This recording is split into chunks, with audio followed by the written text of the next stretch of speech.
Assalamualaikum anak-anak ustazah semua. Apa kabarnya hari ini? Semoga anak-anak ustazah semua dalam keadaan sehat dan tentunya siap untuk belajar bersama-sama hari ini ya. Sebelum kita memulai pembelajaran hari ini, kita awali terlebih dahulu dengan membaca doa belajar. Bismillahirrahmanirrahim. Raditu billahi rabba wa bil islami dina wa bi Muhammadin nabiyya wa rasula. Rabbi zidni ilma warzuqni fahma. Hari ini kita akan belajar bersama-sama untuk mata pelajaran tematik tema 1 pertumbuhan dan perkembangan makhluk hidup, subtema 2 pertumbuhan dan perkembangan manusia, muatan pembelajaran bahasa Indonesia. Mari kita belajar bersama-sama. Sebelumnya Ustazah akan memberikan tujuan pembelajaran kita hari ini. Yang pertama, siswa dapat menjelaskan ciri-ciri pertumbuhan dan perkembangan manusia dengan benar. Yang kedua, siswa dapat mengidentifikasi pertumbuhan dan perkembangan diri sendiri dengan benar. Yang ketiga, siswa dapat mengidentifikasi makanan yang baik untuk proses pertumbuhan dengan tepat. Yang keempat, siswa dapat menjelaskan pengaruh makanan pada proses pertumbuhan dengan tepat. Nah, anak-anak ustazah, sebelum kita ke materi, ustazah mau bertanya nih. Mengapa tinggi badan dan berat badan kita berubah? Apakah kalian ingat saat masih kecil, kira-kira kalian bisa berjalan sendiri nggak ya? Atau bisa membaca buku dengan lancar? Tentu tidak kan? Nah, anak-anak ustazah, perubahan tinggi badan, berat badan, kemampuan berjalan, kemampuan membaca itu dipengaruhi oleh pertumbuhan dan perkembangan yang terjadi pada diri manusia. Nah, apa itu pertumbuhan dan perkembangan? Yuk sama-sama kita simak materinya. Nah, pembahasan kita yang pertama adalah pertumbuhan. Manusia merupakan makhluk hidup. Salah satu ciri makhluk hidup adalah tumbuh dan berkembang, di mana pertumbuhan atau tumbuh artinya bertambahnya berat badan dan tinggi badan. Pertumbuhan manusia terjadi sejak dalam masa kandungan hingga dewasa.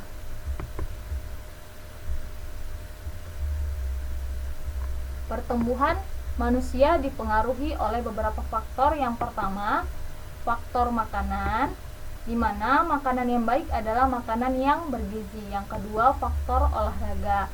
Olahraga yang baik adalah olahraga yang rutin, cukup namun tidak berlebihan. Yang ketiga, istirahat yang cukup. Dengan istirahat yang cukup, tubuh kita akan menjadi segar. Kemudian faktor yang keempat adalah faktor keturunan dari orang tua.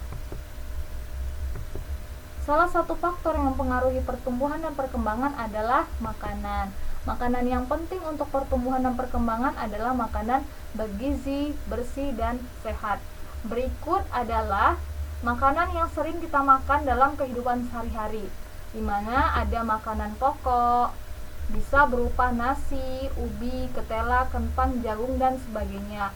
Kemudian ada makanan lauk pauk. Nah, di sini lauk pauk ini bisa seperti ikan, ayam, daging, tahu, tempe, dan telur.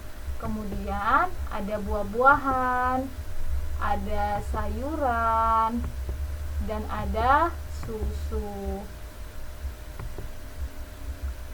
Berikut kandungan yang ada pada makanan yang sering kita makan sehari-hari.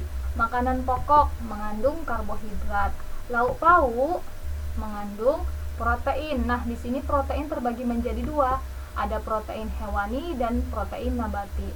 Untuk protein hewani ini, dia protein yang berasal dari hewan. Contohnya itu adalah telur dan ikan. Kemudian protein nabati, protein yang berasal dari tumbuh-tumbuhan. Contohnya ada tahu dan tempe. Kemudian sayur dan buah-buahan mengandung vitamin. Dan yang terakhir ada susu yang mengandung mineral.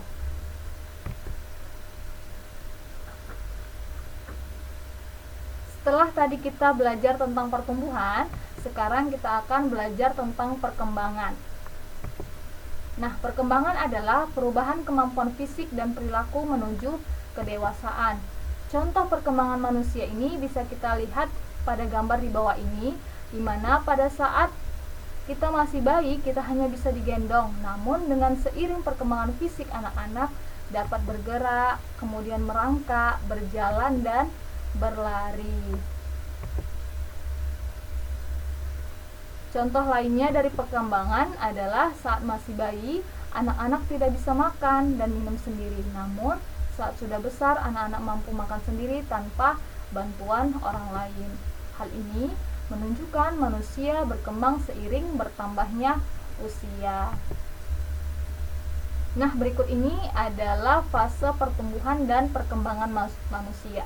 Yang pertama dimulai dari fase bayi, di mana rentang usianya adalah 0 sampai 2 tahun, kemudian masuk ke fase kanak-kanak atau balita, rentang usianya 2 sampai 5 tahun, kemudian masuk ke fase anak-anak, yaitu rentang usianya 6 sampai 10 tahun, kemudian masuk ke fase remaja, di mana fase remaja ini untuk perempuan rentang usianya 11 sampai 18 tahun, untuk laki-laki 11 sampai 20 tahun.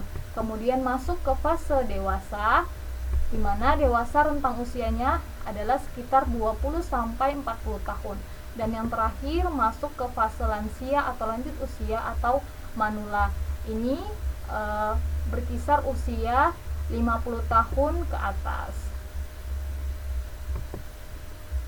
Nah, anak-anak Ustazah, semoga apa yang Ustazah jelaskan bisa kalian pahami ya. Untuk kesimpulan materi kita hari ini adalah yang pertama, pertumbuhan dan perkembangan setiap manusia berbeda-beda, tergantung pada makanannya, kemudian kebiasaan, olahraga, dan faktor genetik atau keturunan dari orang tua. Kemudian, walaupun berbeda, kita harus tetap saling menghargai, karena semua itu merupakan karunia dari Allah yang wajib kita syukuri. Dan juga dijelaskan di dalam Quran surah Al-Hujurat ayat 11 yang artinya, wahai orang-orang yang beriman, janganlah suatu kaum mengolok-olok kaum yang lain, karena boleh jadi mereka yang diperolok-olok lebih baik dari mereka yang mengolok-olok. Dan jangan pula perempuan-perempuan mengolok-olokkan perempuan lain, karena boleh jadi perempuan yang diperolok-olokkan lebih baik dari perempuan yang mengolok-olok. Janganlah kamu saling mencela satu sama lain, dan janganlah saling memanggil dengan gelar-gelar yang buruk. Seburuk-buruknya panggilan adalah panggilan yang buruk setelah beriman. Dan barang siapa tidak bertobat, maka mereka itulah orang-orang yang zalim. Sekian untuk penjelasan hari ini. Semoga anak-anak Ustazah semua dapat memahami dan mengerti yang Ustazah sampaikan. Terima kasih untuk anak-anak Ustazah semua. Sampai ketemu di video selanjutnya ya. Assalamualaikum warahmatullahi wabarakatuh.